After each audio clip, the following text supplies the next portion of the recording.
નમસ્કાર. ક્યારેય વિચાર્યું છે કે કોઈ મોટી કંપનીમાં હજારો લોકો સુધી એક જ વાત એક જ સમયે કેવી રીતે પહોંચતી હશે? આ બધો કમાલ છે કાગળના થોડાક ટુકડાઓનો. જી હા, આજે આપણે એ જ 3 પાવરફુલ ટૂલ્સ નોટિસ, પરિપત્ર અને મેમો વિશે જાણવાના છે, જે કોઈ પણ બિઝનેસને સ્મૂધલી ચલાવે છે. આ ખાલી કાગળ નથી દોસ્તો, આ તો બિઝનેસની લાઇફલાઇન છે.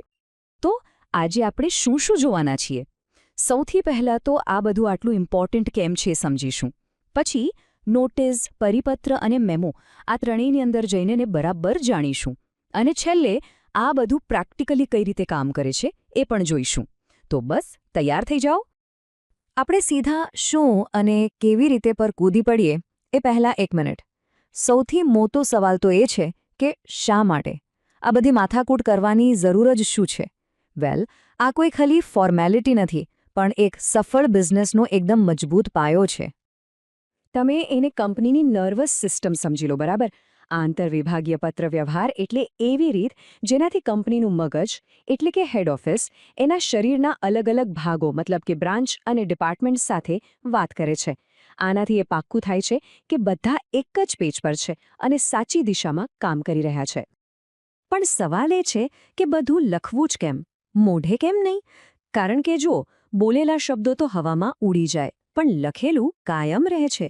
એ એક પરમનન્ટ રેકોર્ડ બની જાય છે, ફ્યુચરમાં પુરાવા તરીકે કામ લાગે છે. અને સાચું કહું ને તો જ્યારે કંઈક લખીને આપવામાં આવે ને ત્યારે લોકો પોતાની જવાબદારીને લઈને થોડા વધારે સિરિયસ થઈ જાય છે. અને હા, ખર્ચ ઓછો અને અસર વધારે. ઓકે, તો ચાલો વાત કરીએ આપણા પહેલા ખેલાડીની, નોટિસ. જ્યારે પણ કોઈ મામલો ગંભીર હોય ત્યારે નોટિસ સીધી મેદાનમાં ઉતરી જાય છે.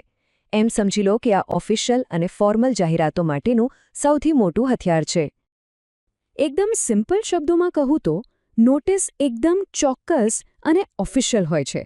ક્યારે વપરાય? જ્યારે કોઈ નવી પોલિસી આવે જે કાયદાકીય રીતે બધાએ માનવી પડે, અથવા તો ઓફિસના સ્ટ્રક્ચરમાં કોઈ મોટો ફેરફાર થાય.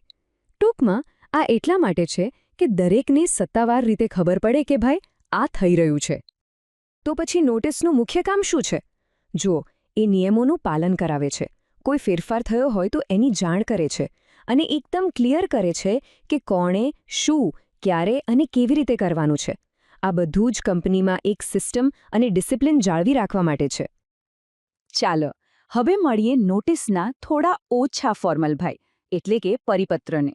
જો નોટિસ મોટે ભાગે એક વ્યક્તિ કે થોડા લોકો માટે હોય, તો પરિપત્ર એ એકસાથે ઘણા બધા લોકો માટે હોય છે. પરિપત્રને તમે એક રીતે કંપનીનું ન્યૂઝલેટર પણ કહી શકો. એનો હેતુ એકદમ સિમ્પલ છે, મોટા ગ્રુપ સુધી એક જ સમયે એક જ માહિતી પહોંચાડવી. આ મેનેજમેન્ટનો તરીકો છે, બધાને ઇમ્પોર્ટન્ટ અપડેટ્સ, નિર્ણયો અને પોલિસી વિશે જણાવવાનો. જુઓ, પરિપત્ર 4 બહુ જ મહત્વના કામ કરે છે. પહેલું, એ લોકોને એમના કામ વિશે ગાઈડ કરે છે. બીજું, એ સુનિશ્ચિત કરે છે કે મેનેજમેન્ટના નિર્ણયો બરાબર લાગુ થાય. ત્રીજું, એ ક્લિયર કરે છે કે કર્મચારીઓ પાસેથી શું અપેક્ષા રાખવામાં આવે છે. અને ચોથું, એ બધા સ્ટાફ વચ્ચે એકરૂપતા અને સમાનતા જાળવી રાખે છે. અને હવે એ સમય આવી ગયો છે જેની બધા રાહ જોતા હતા. નોટિસ વર્સિસ પરિપત્ર. ચાલો, આ બંનેને સામસામે મૂકીને જોઈએ કે આખરે બંનેમાં ફરક શું છે. તો ચાલો મુખ્ય તફાવત સમજીએ. નોટિસ કોઈ એક વ્યક્તિ કે નાના ગ્રુપ માટે હોઈ શકે, જ્યારે પરિપત્ર તો હંમેશા મોટા ગ્રુપ માટે જ હોય. નોટિસનો ફોકસ કાયદાકીય બાબતો પર હોય છે, જ્યારે પરિપત્રનો ફોકસ એડમિનિસ્ટ્રેટિવ અને પ્રેક્ટિકલ બાબતો પર. અને આ સૌથી મોટો ફરક છે. નોટિસ 2 વે હોઈ શકે, મતલબ કે કર્મચારી પણ આપી શકે, પણ પરિપત્ર હંમેશા 1 વે હોય છે, એટલે કે મેનેજમેન્ટ તરફથી નીચે આવે છે. અને હવે આવે છે આપણો છેલ્લો પ્લેયર, મેમો. આ એક એવું નામ છે જેને લઈને ઘણીવાર લોકોને ખોટી. फ्रेंड्स, इस वीडियो को पूरा देखने के लिए आज ही फ्लेक्सी टीचर ऐप सब्सक्राइब करें, जहां आपको मिलेंगे animated videos, digital books, text book solutions, notes, DPP और क्विज. और हाँ, flexi teacher app mobile, TV और कंप्यूटर पर अवेलेबल है. और अगर आपके पास इंटरनेट नहीं है तो तुरंत ऑफलाइन सेट टॉप बॉक्स के लिए संपर्क करें. Flexi teacher, the one you needed.